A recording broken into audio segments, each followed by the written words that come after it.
até eu me deitar, eu cantarei a bondade de Deus. Tua doce voz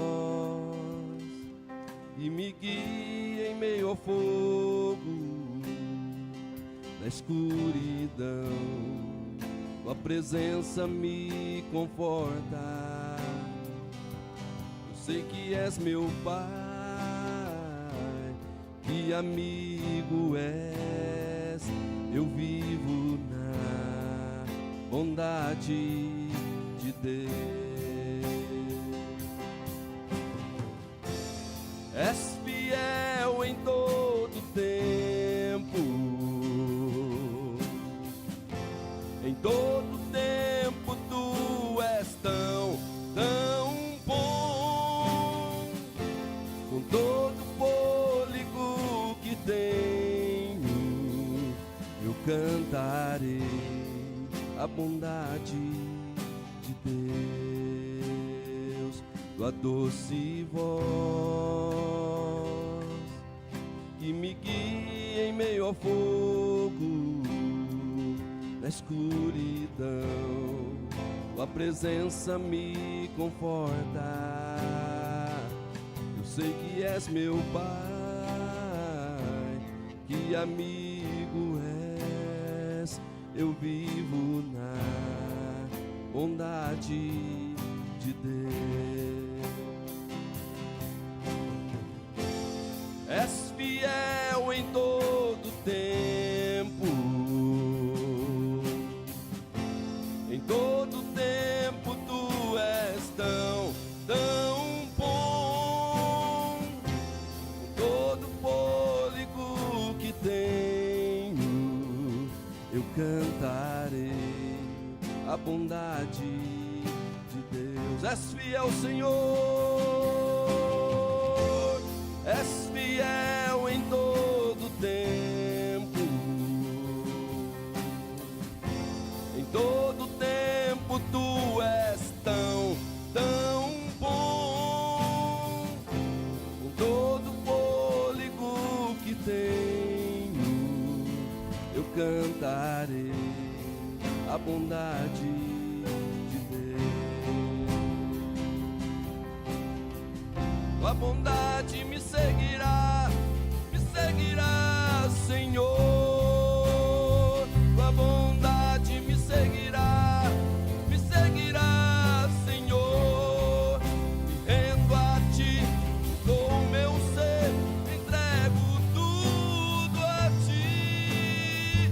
Tua bondade me seguirá, Senhor. És fiel em todo tempo, em todo tempo tu és tão bom. Com todo fôlego que tenho, eu cantarei a bondade de Deus. És fiel em todo tempo, em todo tempo tu és tão bom. Com todo fôlego que tenho, eu cantarei a bondade de Deus. Eu cantarei a bondade de Deus.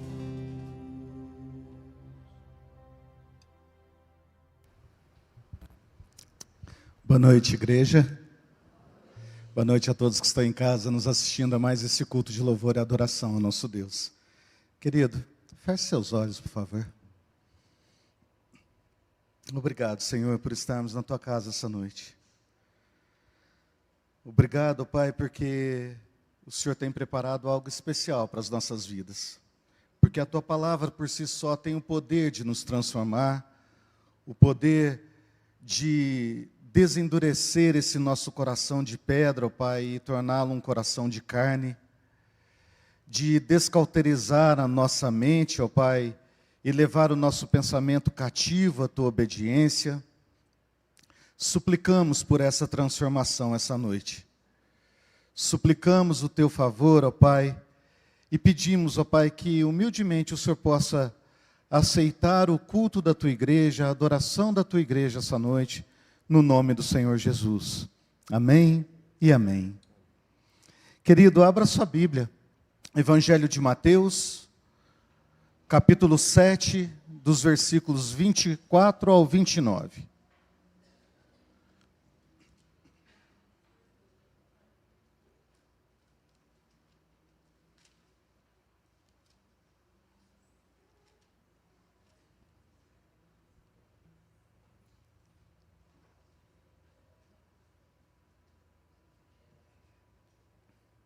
Evangelho de Mateus, capítulo 7, 24 ao 29.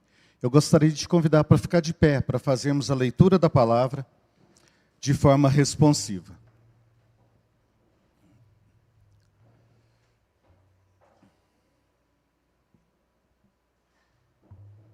Todos acharam? Amém?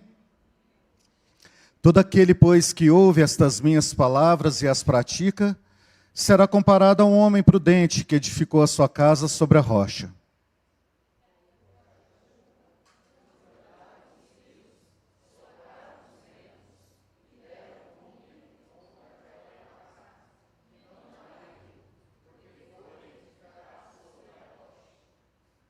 E todo aquele que ouve estas minhas palavras e não as pratica, será comparado a um homem insensato que edificou a sua casa sobre a areia.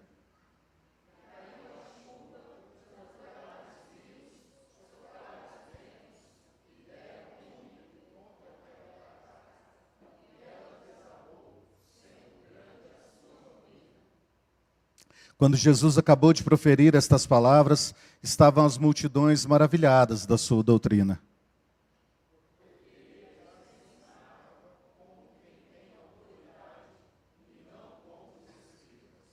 Amém. Ainda em pé, queridos, vamos cantar o hino de número 351.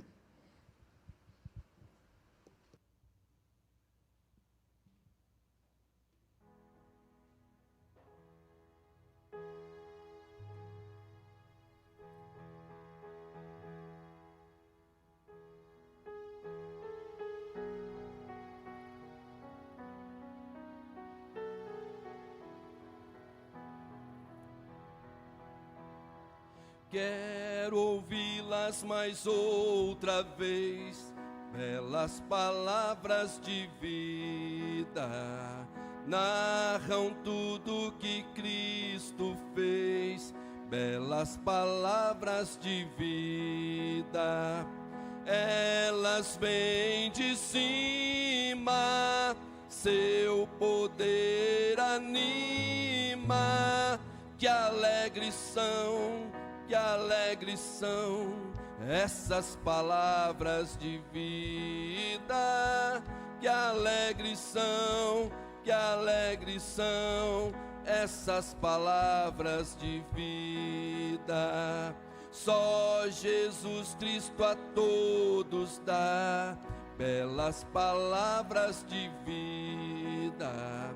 Sem Jesus salvação não há, belas palavras de vida. Com amor conclama, para o céu te chama. Que alegres são essas palavras de vida. Que alegres são essas palavras de vida.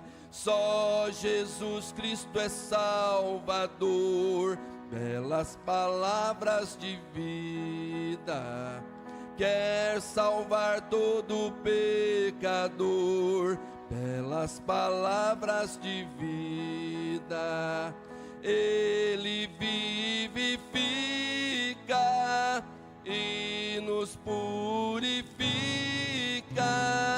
Que alegres são estas palavras de vida. Que alegres são essas palavras de vida.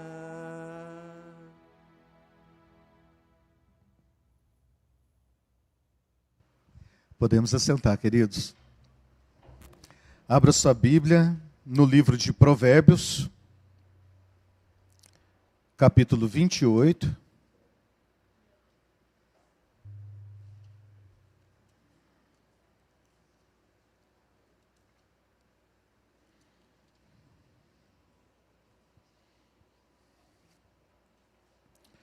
Provérbios capítulo 28, versículo 13.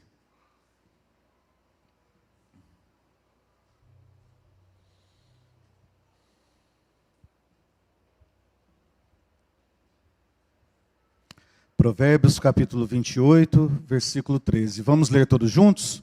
Vamos lá?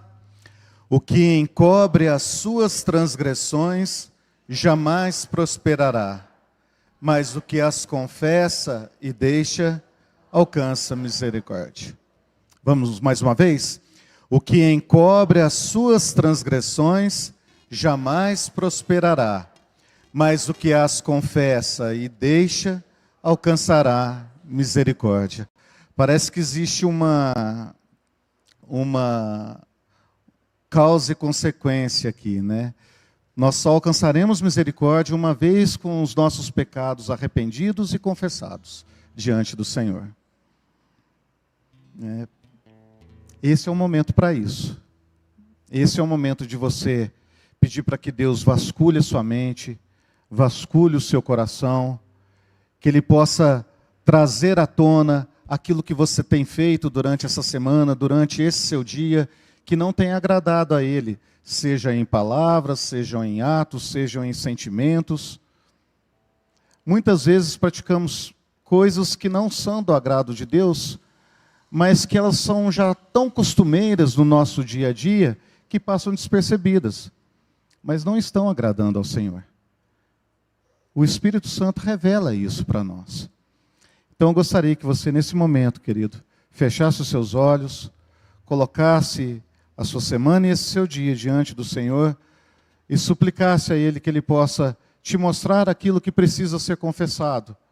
E Jesus, lá do alto, na sua infinita bondade, vai derramar a misericórdia dele sobre as nossas vidas e o perdão.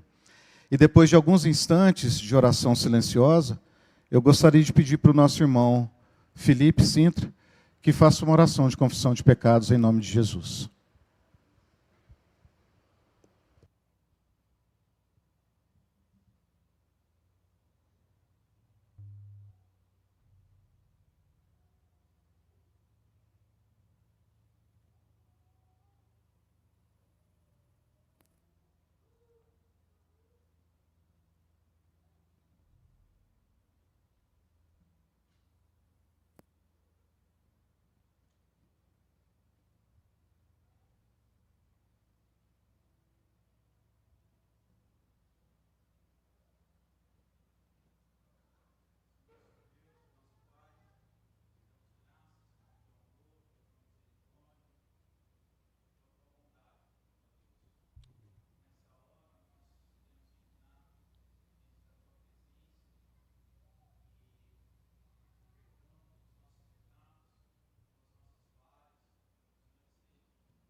Amém.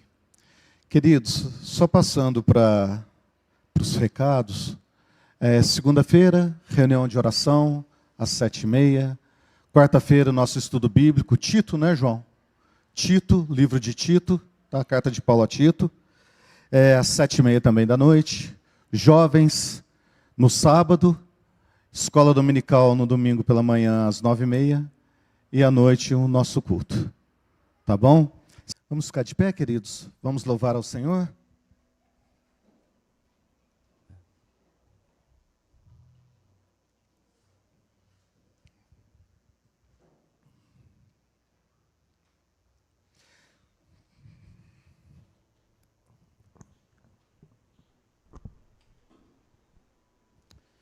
Se você trouxe os seus dízimos e ofertas, você tem a oportunidade, durante os cânticos, de deixar aqui no gasofilácio. Lembrando que esse é um momento da igreja, e se você nos visita essa noite, não se sinta constrangido.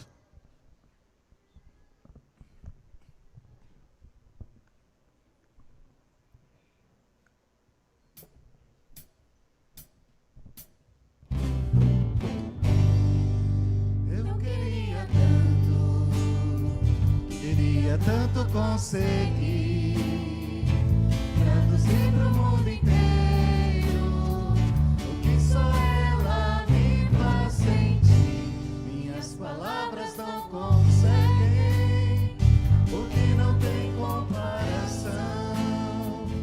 Só vivendo pra entender o que só ela me faz viver.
Deixa eu ler um versículo para os irmãos. Salmo 16:11. Tu me farás ver a vereda da vida, na tua presença me encherás de alegria, com delícias perpétuas à tua direita. Amém, queridos? É isso que a presença de Deus faz.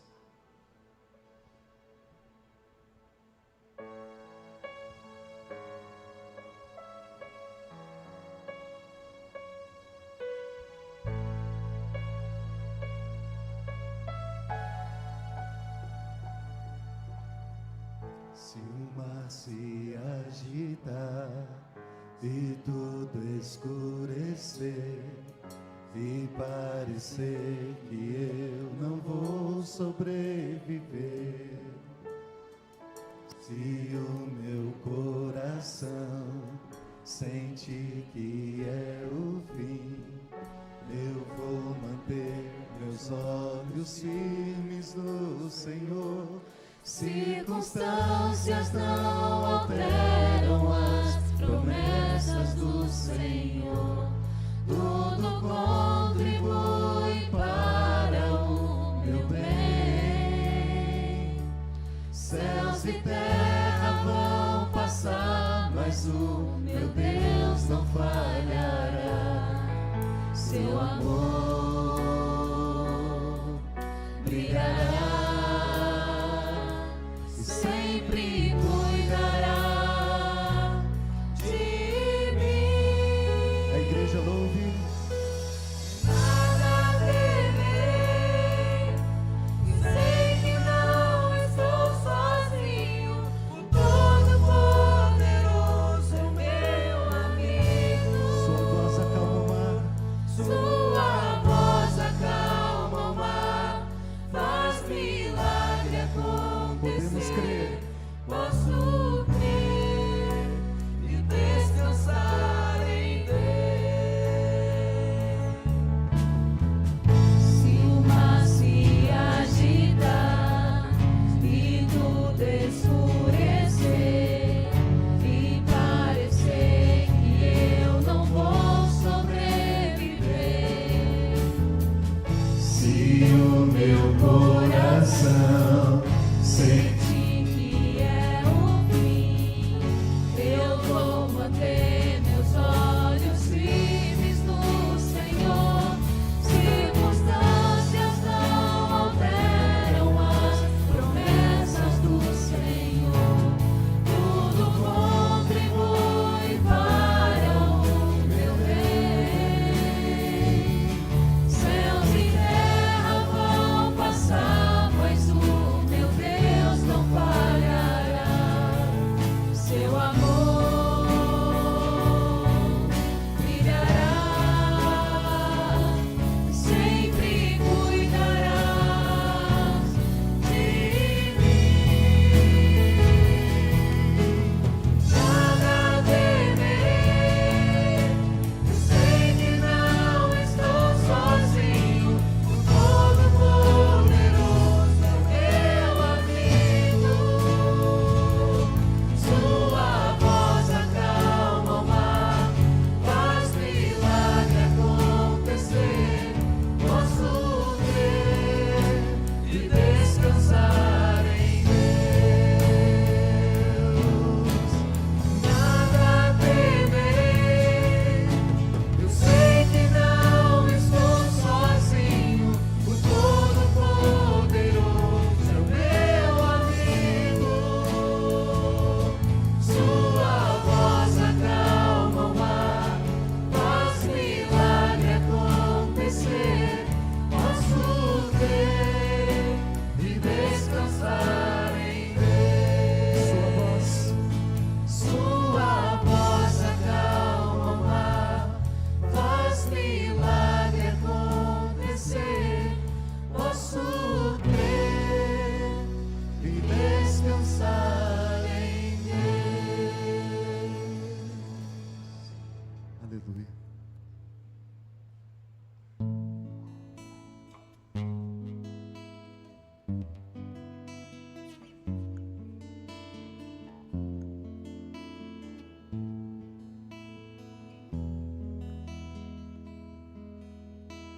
Ao Rei dos Reis consagro tudo o que sou, de gratos louvores transborda o meu coração. A minha vida eu entrego nas tuas mãos, meu Senhor, pra te exaltar com todo o meu amor. Eu te louvarei conforme a tua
Aceita o louvor da tua igreja, Pai.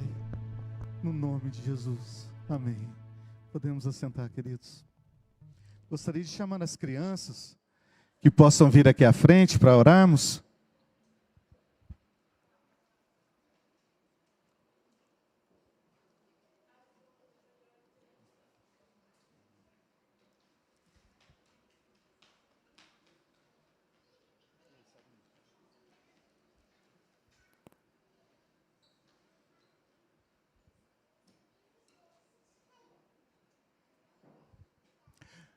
O Gui está lá atrás, tá, queridos? Os diáconos estão pedindo para quem puder contribuir com os papeizinhos da cesta básica. Isso, Gui? Está lá com eles lá, tá? No final do culto você pode pegar se você quiser contribuir. Vem, Samuel.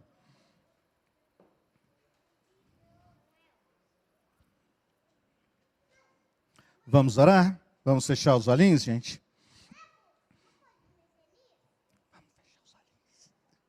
Senhor Jesus, suplicamos, ó Pai, o teu favor agora sobre a vida de cada criança. Pedimos, ó Pai, que o Senhor possa capacitar as professoras, ó Pai, para que na linguagem desses pequeninos eles possam ouvir a tua palavra, no nome de Jesus. Amém e amém. O departamento infantil também pede, queridos, as crianças podem ir saindo, tá? O departamento infantil também pede que se a sua criança estiver inscrita no acampamento de carnaval, que você possa procurar uma delas, é isso, Palominha? Tá? Uma delas para resolver as questões de pagamento e outras coisas mais, tá bom?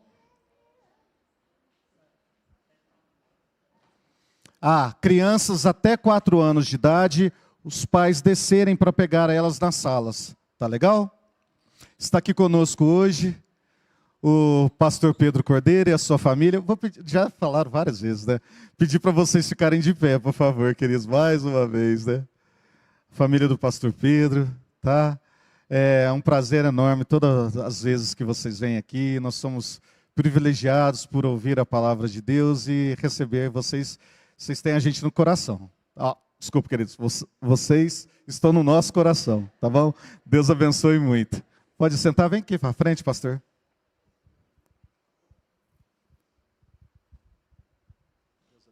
Amém, igual. Não, é recíproco, realmente. Irmãos queridos, boa noite. A graça e a paz de Cristo. Eu quero só ratificar aqui o que a nossa irmã missionária Raquel falou. Eu sirvo na Igreja Presbiteriana Filadélfia em João Pessoa, e na Paraíba. E o João de Deus, é ele quem está lá. E no interior da Paraíba, nós temos também em algumas cidades já uma presença saliente de muçulmanos que, em determinados momentos do dia, naqueles 5 momentos de oração, onde eles estiverem, eles se ajoelham, direcionam os seus olhares para a região de Meca, e aonde eles estiverem, eles se colocam a orar. A Europa eles já dominam, e a América parece que está indo no mesmo caminho. Então, faço das palavras da missionária Raquel as minhas. Se vocês puderem abençoar essa irmã, apoiá-la e irem junto com ela, vocês vão fazer algo extremamente benéfico para essa igreja. A nossa igreja lá em João Pessoa, desde 2009, ela tem tido o cuidado de investir em missões. Nós já mandamos uma missionária para o Timor-Leste, passou 2 anos lá, e atualmente nós temos um missionário indígena, ele é indígena da tribo lá da cidade de São Gabriel da Cachoeira. E quando ele vai explicar, é muito legal, porque ele diz assim: se você for daqui para lá, é a última cidade do país, fronteira com a Colômbia. E se você vier de lá para cá, é a primeira cidade do Brasil. Ele é da tribo Tucano, no Amazonas, é índio mesmo, tá? É da Gema. E ele é missionário, ele veio para Belo Horizonte, para um projeto que a 8ª igreja do reverendo Jeremias Pereira tem, inclusive com a recuperação de indígenas, por conta de droga e álcool. Ele veio para esse projeto, estudou teologia, depois eu acabei conhecendo o João, lá no seminário, em João Pessoa. E meses depois ele estava lá na nossa igreja. Eu falei, o que você está fazendo aqui? Ah, eu quero ser membro aqui. Eu falei, tudo bem, então vamos trabalhar para isso. Recebemos ele como membro e então encaminhamos ele para Feira Grande, que fica em Alagoas, e ele trabalha junto a uma tribo, a tribo Tingui-Botó, que são indígenas nordestinos. E ele está nessa cidade de Feira Grande, atuando junto a esses indígenas e junto também ao pessoal da cidade, os brancos, né? Os civilizados, como ele fala. E acreditem, quando o João, me perdoem tomar o tempo de vocês, talvez, com essa narrativa, mas só para vocês entenderem, quando o João foi para o campo missionário, ele foi com a esposa e com o filho, recém-nascido. Eu acho que o Joãozinho tinha poucos meses de recém-nascido. O Joãozinho é o filho, né? O nome do João, no nosso ambiente mais aculturado, é João Francis, mas o nome dele mesmo é Arcan Tocmano, o nome dele na tribo. E o apelido dele é Idu. E o Idu, quando foi para Feira Grande, com o filhinho e com a esposa, o filhinho ele nasceu prematuro, então ele teve que passar 4 meses ainda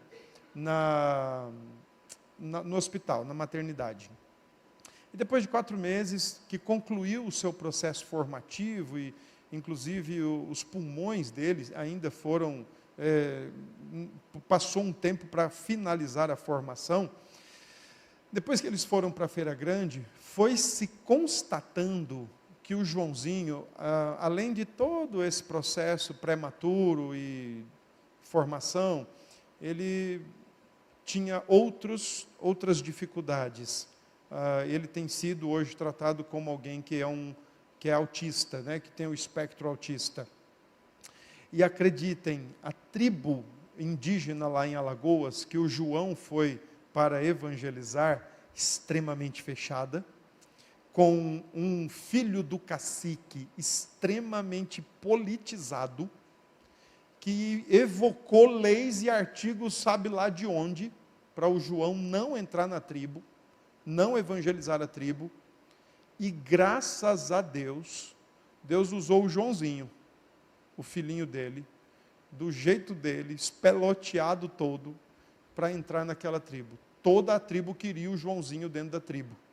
E foi o Joãozinho que abriu as portas para o João entrar na tribo e começar a falar do Evangelho para aqueles índios em Alagoas, cidade de Feira Grande, Alagoas, estado nordestino. Então, eu sei que talvez nós aqui todos gostaríamos muito de ter a experiência de ir para o campo missionário. Talvez um dia iremos, talvez um dia não.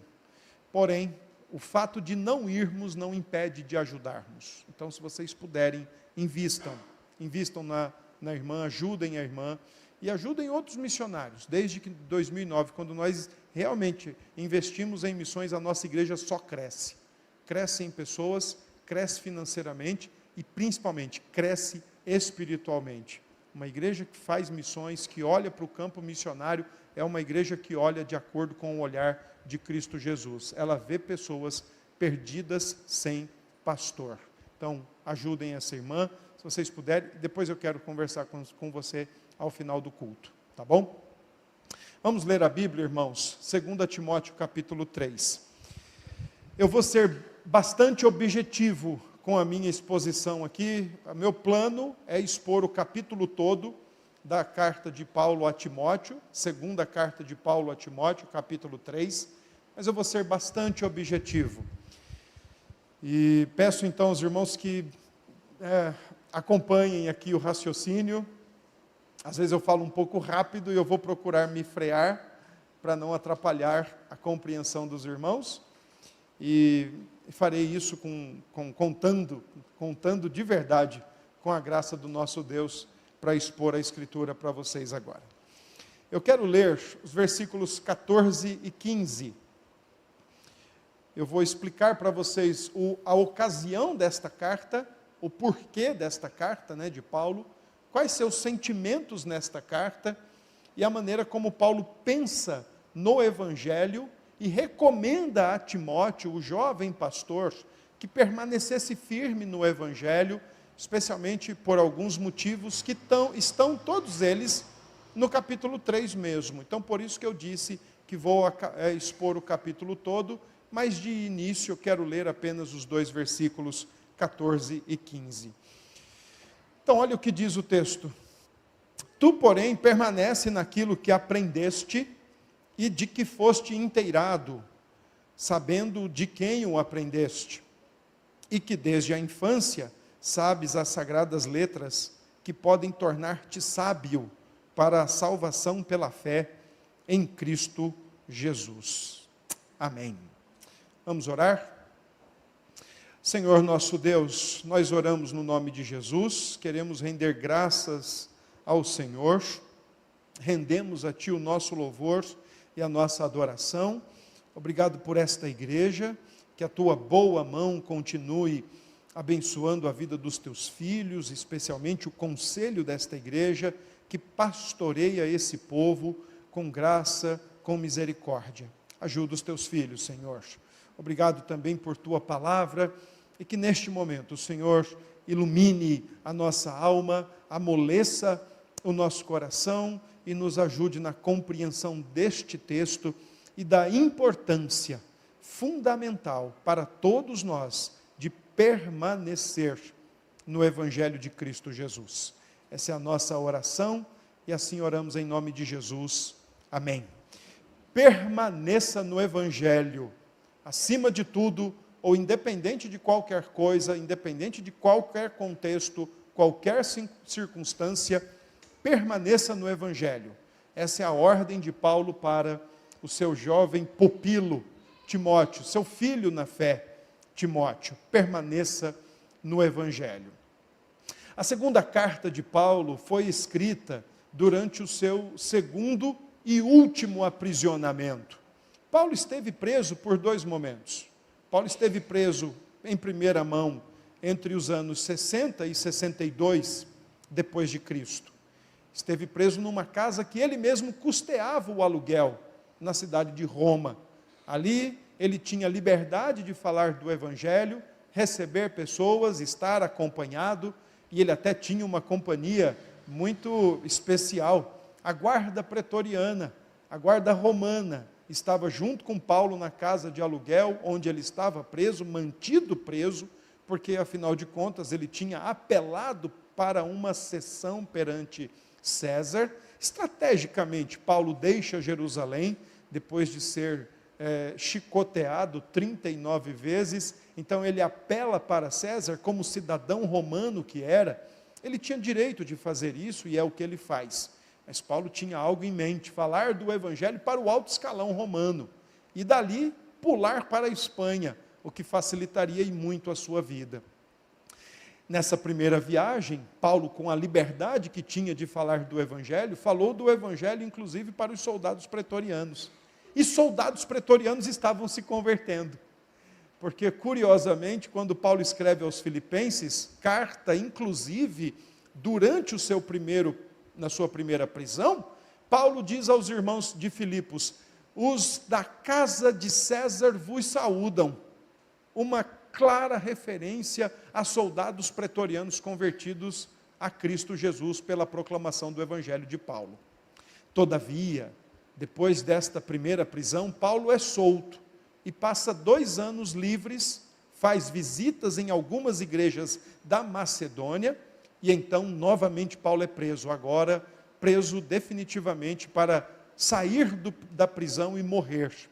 É por isso que a segunda carta de Paulo, ela tem predominantemente 2 tons dirigidos a Timóteo. O primeiro tom é o da despedida. Paulo tem convicção que ele vai sair da prisão exclusivamente para morrer sob a mão do imperador Nero. Por isso que no capítulo 4, e a partir do verso 6, ele diz: quanto a mim, estou sendo já oferecido por libação. Ele sabe que vai morrer, então por isso ele está se despedindo do seu pupilo. Todavia, a carta também tem um segundo tom predominante: preocupação. Paulo está preocupado com o evangelho acima de tudo. Existiu um bispo anglicano, na virada do século XIX para o século XX, que comentando a partir das suas pesquisas sobre o primeiro século, ele diz que esta época específica de Paulo, por volta de 65 a 67 depois de Cristo, foi uma época tão difícil e tão ferrenha para o cristianismo, que o cristianismo nesta ocasião beirou a extinção. Por isso, então, a preocupação de Paulo. Você consegue imaginar, por exemplo, o cristianismo ainda em sua fase inicial, em sua fase incipiente, se espalhando ainda pelas igrejas, pelas cidades, melhor dizendo, do Império Romano, sendo perseguido de um lado pelos judaizantes e por judeus, mas também já tendo agora no seu encalço as chamadas religiões de mistério, e agora, junto com essas duas frentes de oposição, o próprio Império Romano. Porque num belo dia de sol, Nero levantou e disse: o que é que eu vou fazer hoje? E resolveu atear fogo em Roma e acusar os cristãos, e foi por causa disso, inclusive, que Paulo foi martirizado e decapitado sob a mão do imperador Nero. Então foi um período muito difícil, aonde o cristianismo se viu à beira da extinção. Daí a preocupação de Paulo. Mas a preocupação de Paulo é: e agora? O que é que vai ser do evangelho? Então eu preciso orientar o meu pupilo. E o pupilo de Paulo, Timóteo, tinha pelo menos 3 situações que exigiam muito essa orientação de Paulo. Primeiro, Timóteo era jovem. E é por isso que Paulo diz a Timóteo: ninguém despreze a tua mocidade. Uma das preocupações de Paulo era essa: será que ele vai ser ouvido? Será que ele vai ser obedecido? Será que ele vai ser de fato acatado na sua liderança? A segunda preocupação de Paulo era que Timóteo era enfermo. Timóteo tinha um sério problema estomacal. E é por isso que, por causa deste problema estomacal, Paulo diz a Timóteo: olha, de vez em quando você tome um golinho de vinho para ajudar a sua infecção intestinal. Havia uma terceira questão em Timóteo, que também deixava Paulo um pouco preocupado. Ao que tudo indica, Timóteo era um pouco tímido, e é por isso que Paulo precisa dar uma chacoalhada em Timóteo e dizer para ele: olha, Deus não nos tem dado espírito de covardia, mas sim de ousadia para falar do evangelho. Paulo está se despedindo, ele sabe que vai morrer, mas Paulo está preocupado, pensando em como Timóteo vai continuar aquilo que Paulo até então tinha feito, especialmente em relação à propagação do evangelho. É por isso que esta segunda carta de Paulo a Timóteo, toda ela está orquestrada da maneira como Timóteo deveria agir e se conduzir em relação ao evangelho. Primeiro capítulo: guarda o evangelho, como se fosse o maior tesouro que você já viu e já teve na sua vida. Segundo capítulo: persevera no evangelho. Terceiro capítulo: permanece no evangelho. Quarto capítulo: prega o evangelho. A carta de Timóteo, então, a sua segunda carta, a última de Paulo, é uma carta toda ela escrita na preocupação de fazer Timóteo entender que o evangelho deve ser guardado, perseverado, objeto da nossa permanência e, principalmente, conteúdo da nossa pregação. Capítulo 3, especialmente, então, Paulo está orientando Timóteo para que ele permaneça no evangelho. Se você observar comigo, nós vamos buscar agora entender por que é que Paulo está dando a ordem direta para o seu jovem auxiliar permanecer no evangelho. Primeiro, por causa dos tempos difíceis, dos últimos dias.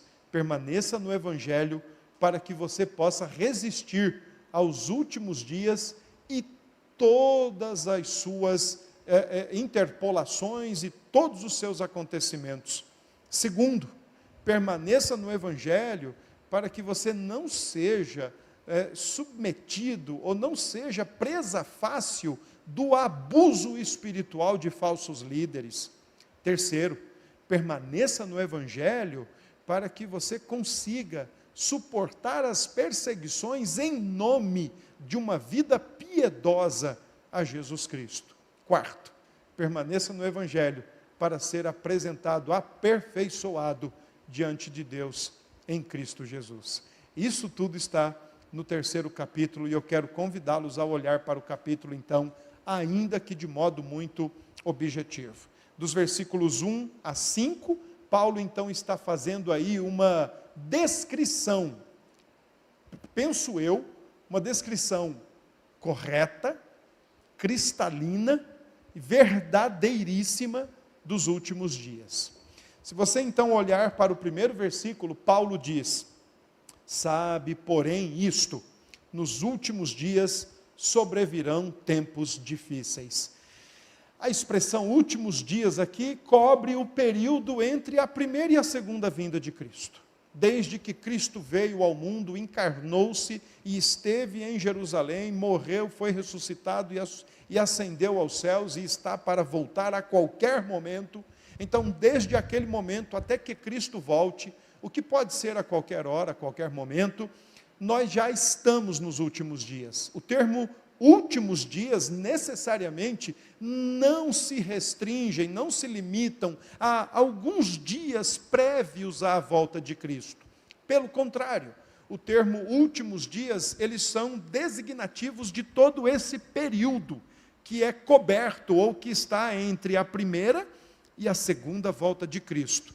Então, para o apóstolo Paulo, para o próprio Senhor Jesus e para o autor de Hebreus especialmente, nós, Igreja de Cristo, nós já estamos nos últimos dias. Não dá para nós pensarmos de maneira diferente ou olhar por um prisma que não seja esse das Escrituras. Nós estamos nos últimos dias.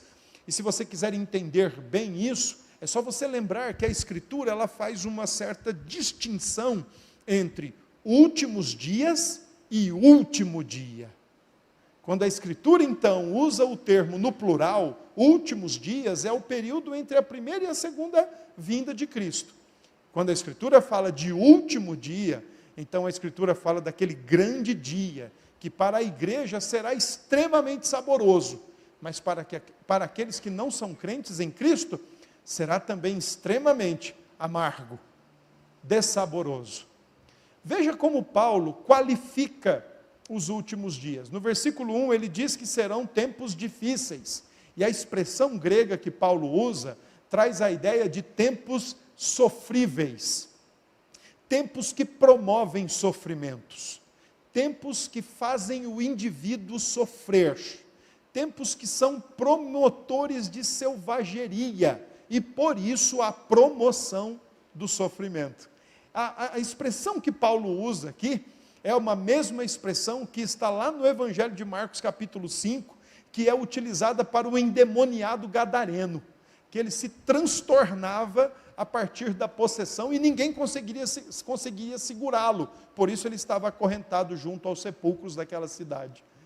É exatamente isso aqui que Paulo está dizendo: os últimos dias serão tempos difíceis, sofríveis, promotores de sofrimento, tempos violentos.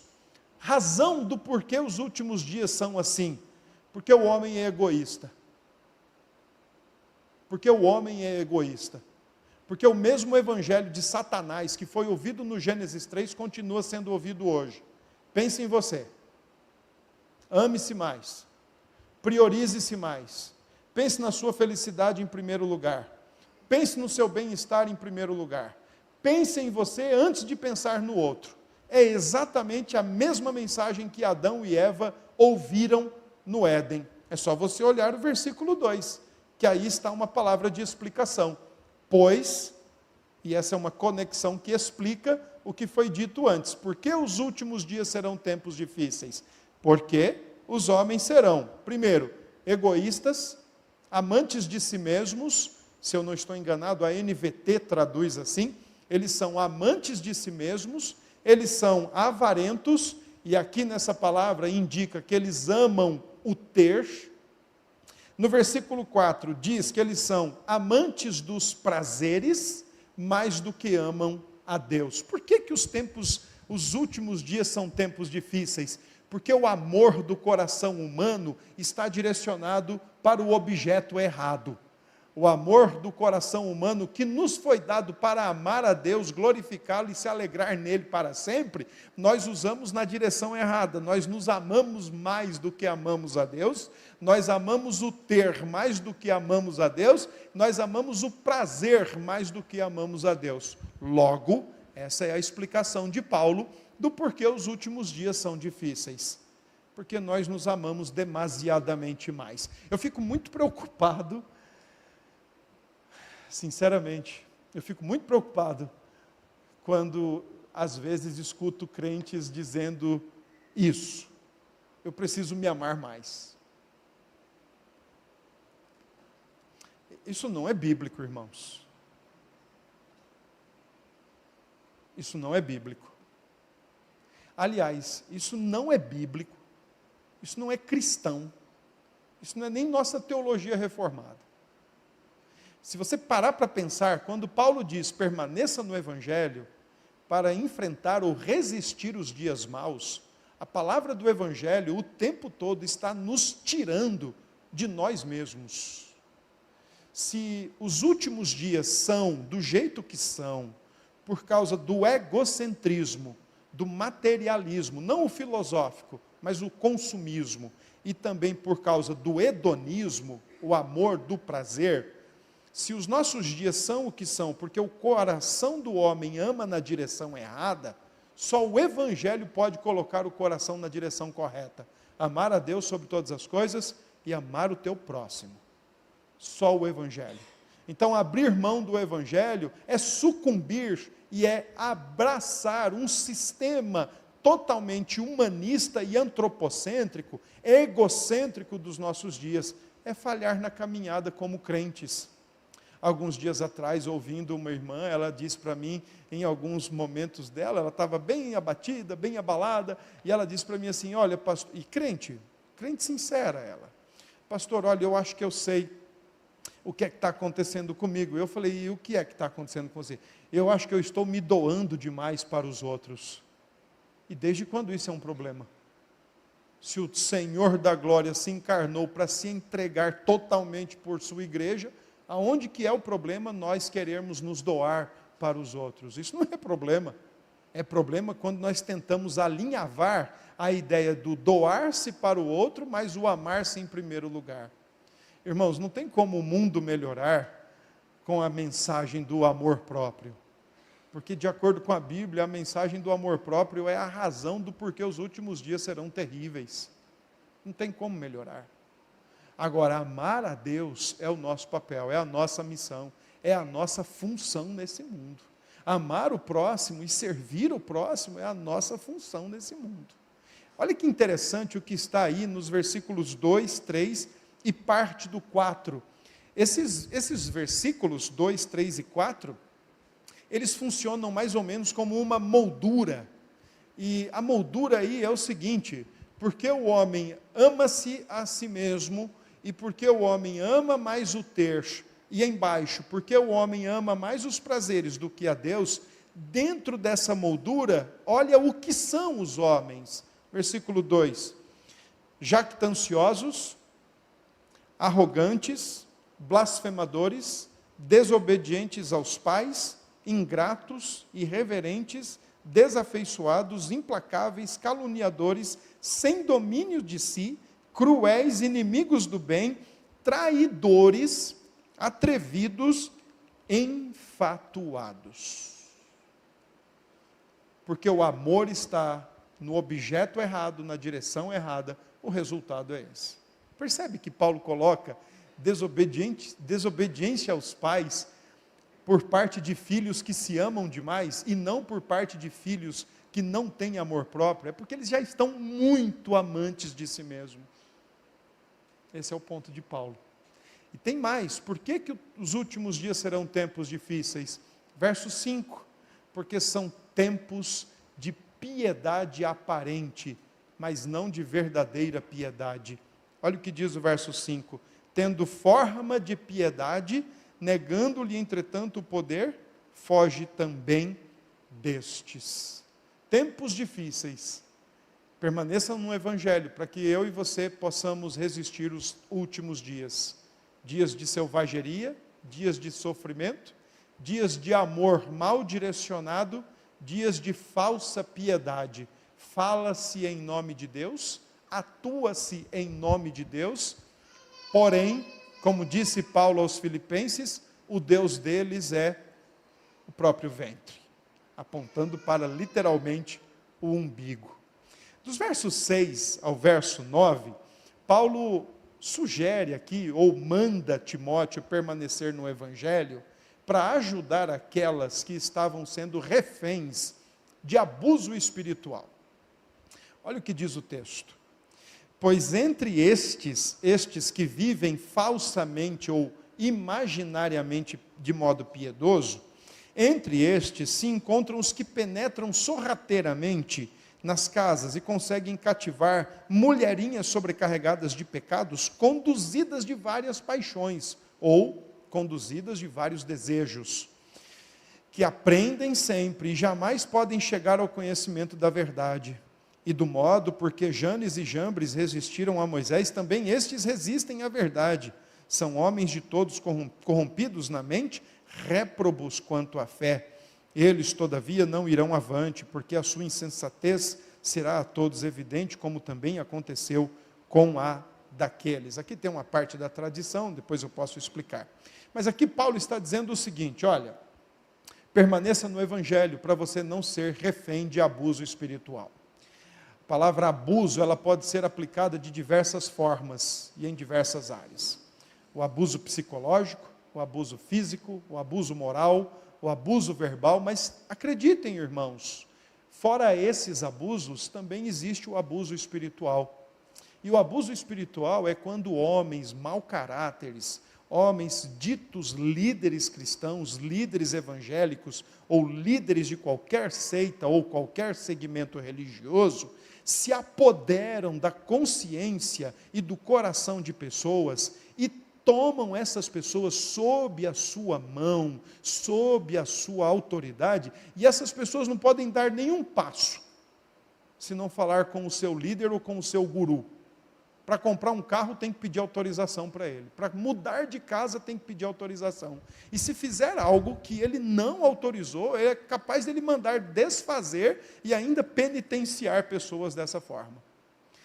De alguma forma conseguem incutir na consciência dessas pessoas a voz deles como que se fossem a voz de Deus. No texto, Paulo está falando de algumas mulheres que, conduzidas, lideradas, capitaneadas pelos próprios desejos do coração, estavam vivendo um ciclo vicioso de seus desejos pecaminosos, do seu falso arrependimento, que deveria ser mais tratado como remorso, e aí aparecia um desses líderes, ditos líderes de piedade avançada, mas pura e extremamente uma máscara, uma capa, apareciam até suas casas, sugeriam ali algum remédio, alguma solução, para que elas então pudessem vencer, mas dali a pouco estavam novamente no mesmo ciclo vicioso.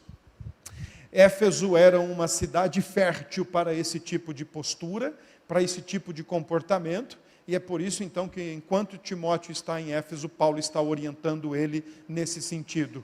Olha, entre estes estão aqueles que apresentam-se como a aura da piedade. Suas falas são irretocáveis, suas roupas são belíssimas, seu jeito de conquistar pessoas eficaz, mas quando conseguem entrar na cabeça dessas pessoas, conduzem essas pessoas de acordo com os seus pecados, monitorando e ditando as regras da sua consciência. Então, Paulo está dizendo para Timóteo, Timóteo, permaneça no Evangelho, para que nem você e nem a igreja sucumba ao abuso espiritual, de viver escravizado pelos ditames de alguém e não viver a liberdade que Cristo chamou para que nós pudéssemos viver. Interessante que no versículo 8, Paulo cita Janes e Jambres, isso aí faz parte de uma tradição, que seriam os magos do Egito, que faziam alguns dos sinais que o próprio Moisés fez. Paulo cita esses para dizer que assim como aqueles homens eram enganadores, esses também são, e a solução que eles apresentam nada mais é do que uma simples falácia ou uma simples caricatura de algo que o Evangelho apresenta eficazmente. Creio eu que aqui em Guaxupé, os irmãos, enquanto eu explicava o texto, já fizeram várias conexões, porque infelizmente esse é um mal que se espalha no nosso país e cada vez mais avoluma-se. Estamos nos últimos dias. Terceiro, Paulo diz: permaneça no Evangelho para você viver piedosamente e suportar as perseguições. Versículos 10, 11, Paulo diz para Timóteo: tu, porém, tens seguido de perto. É verdade, desde o início da segunda viagem missionária, Timóteo está com Paulo. Timóteo não esteve com ele na primeira apenas, na segunda e na terceira ele esteve junto. Timóteo foi testemunha do que aconteceu com Paulo em Filipos, preso. Timóteo foi testemunha do que aconteceu com Paulo em Tessalônica, que ele teve que sair às pressas daquela cidade, que senão seria pior para ele se ali ficasse. Timóteo testemunhou o que aconteceu com Paulo em Corinto, em Éfeso, no Areópago. Timóteo testemunhou praticamente a segunda e a terceira viagem em toda a sua completude. E é aí que Paulo está dizendo: você tem me acompanhado de perto, tem visto o meu ensino, o meu procedimento, o meu propósito, fé, paciência, amor e perseverança. Mas também tem visto o quê? As minhas perseguições, os meus sofrimentos, quais me aconteceram em Antioquia, Icônio e Listra, que variadas perseguições tenho suportado. De todas, entretanto, me livrou o Senhor. Paulo então está dizendo: Timóteo, você sabe o que eu passei. E aqui é interessante, meus queridos irmãos, porque a vida cristã, ela vai muito além do ouvir as Escrituras apenas. A vida cristã, ela vai do ouvir as Escrituras, mas também ver como crentes colocam na prática a Escritura que eles pregam ou que eles ensinam.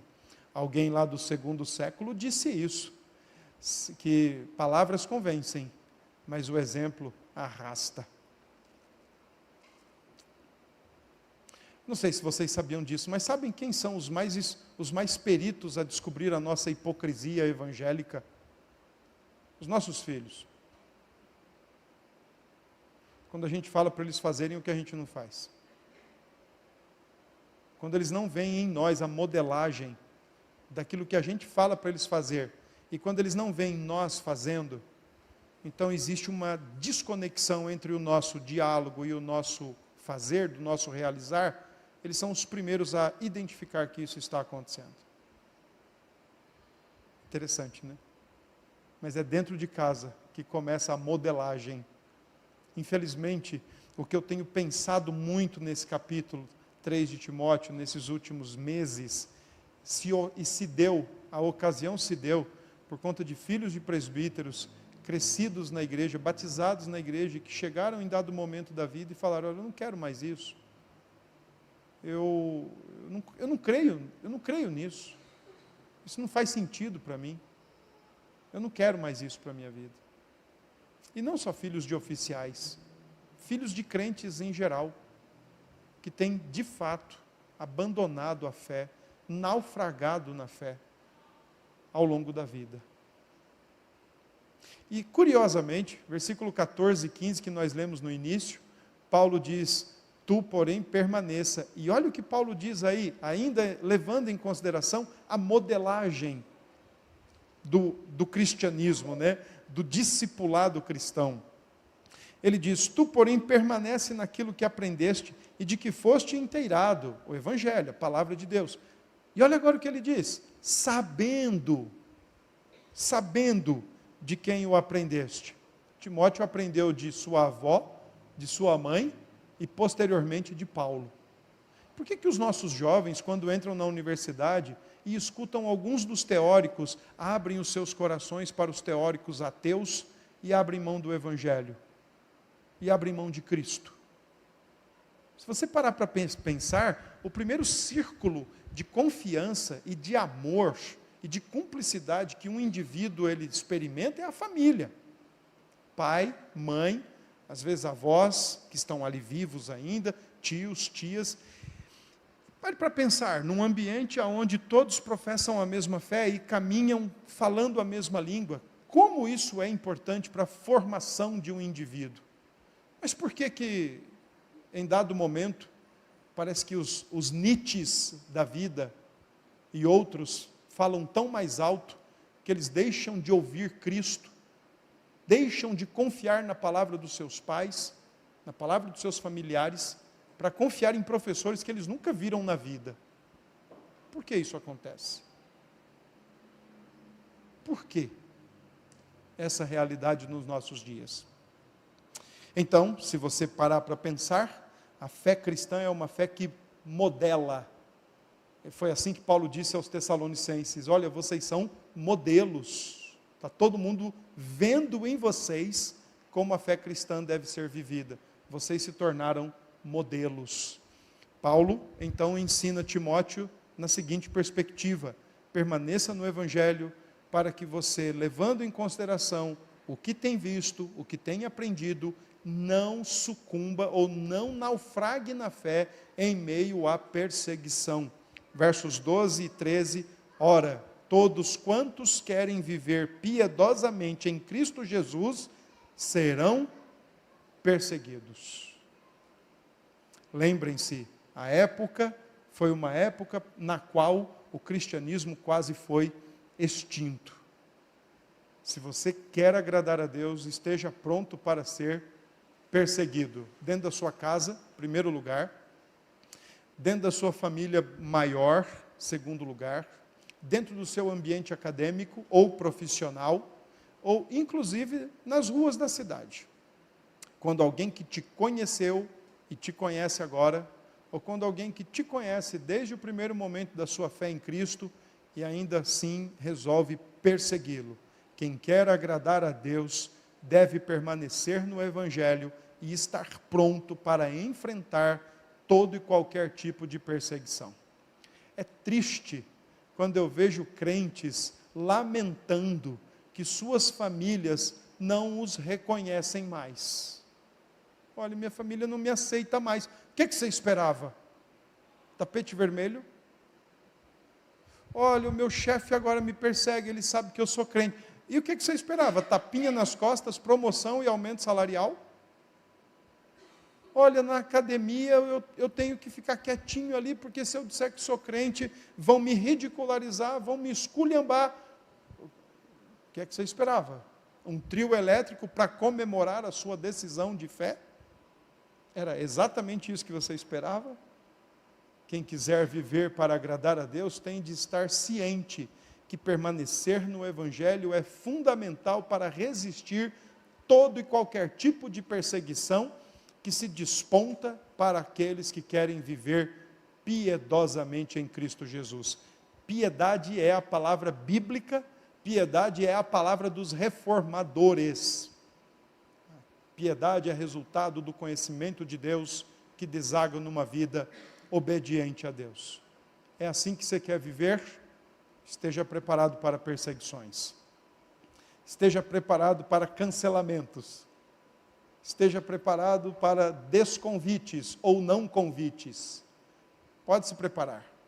Agora, por favor, não negocie o Evangelho em nome de um não cancelamento ou em nome de convites. Não negocie o Evangelho. Permaneça no Evangelho. Por fim, versículos 16 e 17, permaneça no Evangelho para que você seja habilitado, aprimorado em Cristo para fazer toda e qualquer boa obra. Paulo aqui menciona toda a Escritura, ou cada palavra da Escritura. Vale a pena destacar que Paulo está falando do Antigo Testamento, era a Bíblia que eles tinham, e nada disso desabona o Novo Testamento. Antigo e Novo Testamentos são palavra de Deus, palavra por palavra inspirada por Deus, ou, como sugere o termo, soprada por Deus. E os autores então registraram aquilo que Deus quis que eles registrassem, de modo que o que nós temos é de fato a santa, verdadeira e fiel palavra de Deus, útil para o nosso ensino, repreensão, correção e educação, a fim de que nós estejamos preparados para toda e qualquer boa obra. Boa obra, irmãos, é assunto bíblico. Boa obra é assunto de teologia boa, assunto de teologia reformada. Às vezes eu percebo alguns crentes, lá em João Pessoa mesmo, eu lido com alguns que têm um certo receio com o termo boas obras. Não, olha, isso parece ser católico. Não, olha, isso parece ser mais assim do ambiente espírita. Não, irmãos. Boa obra é assunto bíblico.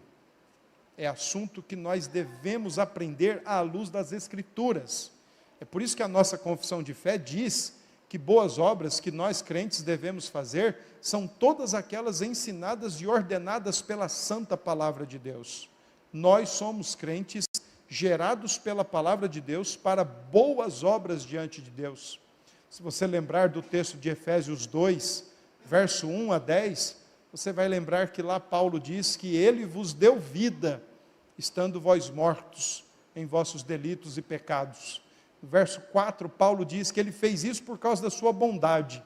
No verso 10 ele diz que ele fez isso para que nós pudéssemos andar em boas obras estas, preparadas desde a fundação do mundo, para que nós pudéssemos vivenciá-las e experimentá-las aqui neste mundo. Viver em boas obras é o viver do coração que quer agradar a Deus. E é a palavra de Deus que nos diz o que deve ser feito, como deve ser feito e para quem deve ser feito. Boas obras é assunto da Bíblia, irmãos, e nós devemos aprender isso o quanto antes. Fazemos boas obras quando oramos? Claro. Fazemos boa obra quando jejuamos, quando lemos a Escritura? É óbvio que sim, mas fazemos boa obra também, inclusive quando servimos uns aos outros, quando evangelizamos, quando proclamamos a palavra de Deus, quando discipulamos novos crentes, quando o marido serve a esposa, quando a esposa serve o marido, quando pais criam e disciplinam os seus filhos na palavra de Deus, quando filhos honram os seus pais com amor e com respeito e com obediência, tudo o que a Escritura ensina, que deve ser praticado por um cristão, então está no campo das boas obras. Ao mesmo tempo que a Escritura ensina o que deve ser feito, a Escritura desautoriza aquilo que supostamente deveria ser feito. É somente a Escritura, irmãos, que delimita, de fato, quais são as boas obras que nós devemos praticar. Porém, nós não praticamos, jamais, boas obras com o intuito de alcançar alguma coisa, ou de receber alguma coisa. Nós praticamos boas obras para que elas sejam a expressão de que nós já recebemos em Cristo vida para ser vivida para a glória de Deus. Além do mais, a nossa confissão diz que quando nós praticamos boas obras, elas embelezam o Evangelho, elas adornam a igreja e elas glorificam a Cristo perante os homens. Então, praticar boas obras é a nossa função, não no sentido de barganha, mas no sentido de resposta grata, de coração que foi salvo em Cristo Jesus, para Cristo Jesus e para a glória de Deus. Sem Evangelho, qualquer outro tipo de boa obra é barganha, é interesseira, é negociata, é egoísta. O Evangelho ensina que o nosso viver deve ser para a glória de Deus. Eu quero concluir e dizer algo a vocês. Por que permanecer no Evangelho? Ou, o que é permanecer no Evangelho? Bom, por quê? Para resistir os dias maus, para não sucumbir ao abuso espiritual, para resistir perseguições e para fazer boas obras aprimoradas em Cristo Jesus. No entanto, irmãos, se lembrem, Evangelho é a narrativa dos feitos poderosos do que Deus fez ao longo da história para salvar o ser humano em Cristo Jesus. Abandonar o Evangelho é dizer, eu posso me salvar, enquanto o verdadeiro Evangelho diz, você não pode se salvar, permaneça na salvação que Deus tem te dado em Cristo Jesus. Que Deus abençoe, meus irmãos, e que Deus conceda graça para que vocês permaneçam no Evangelho, a despeito de qualquer coisa, independente de qualquer situação, permaneçam no Evangelho. Deus abençoe.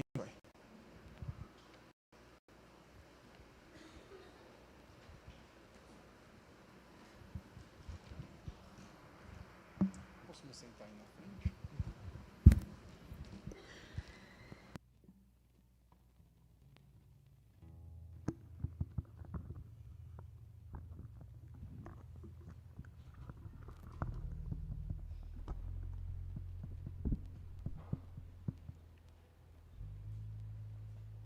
Vamos ficar de pé, queridos?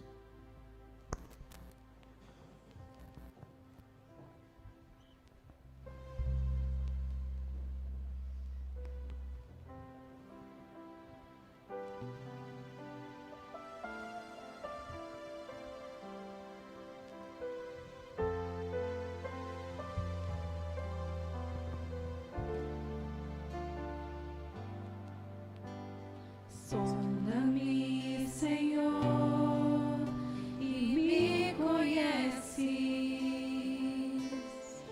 Quebranta o meu coração. Transforma-me conforme a tua palavra e enche-me até que em mim se ache só a ti. E então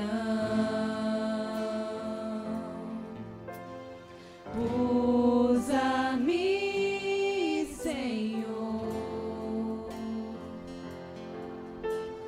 usa-me como um farol que brilha à noite, como ponte sobre as águas, como abrigo no deserto, como flecha que acerta o alvo. Eu quero ser usado da maneira que te agrade, em qualquer hora e em qualquer lugar. Eis aqui a minha vida, usa-me, Senhor, usa-me. Sonda-me, Senhor, e me conheces. Quebranta o meu coração.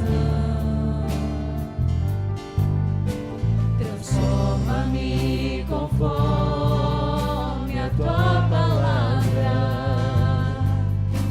e enche-me até que em mim se ache só a ti. E então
Irmãos, vamos orar e em seguida impetrarei a bênção apostólica.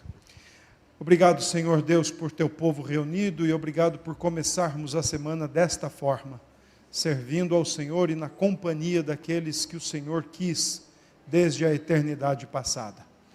Obrigado pela semana que está iniciando, nós a recebemos com alegria e com ação de graças. E pedimos tão somente que o Senhor nos dê sabedoria, a ponto de vivermos de modo que lhe seja agradável, que o Senhor conduza todas as coisas segundo a tua vontade. Que o Senhor nos leve em paz, nos leve em segurança, nos livre de sermos maus aos teus olhos e fortaleça o nosso coração para permanecermos no Evangelho, independente de qualquer coisa. Essa é a nossa oração. E assim nós oramos e agradecemos em nome de Cristo Jesus.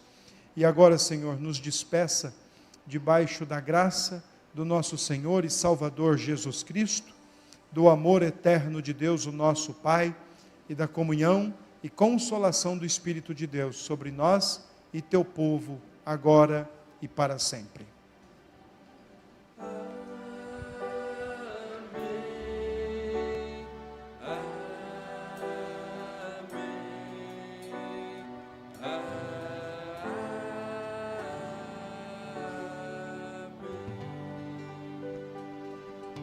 Uma boa semana a todos, queridos.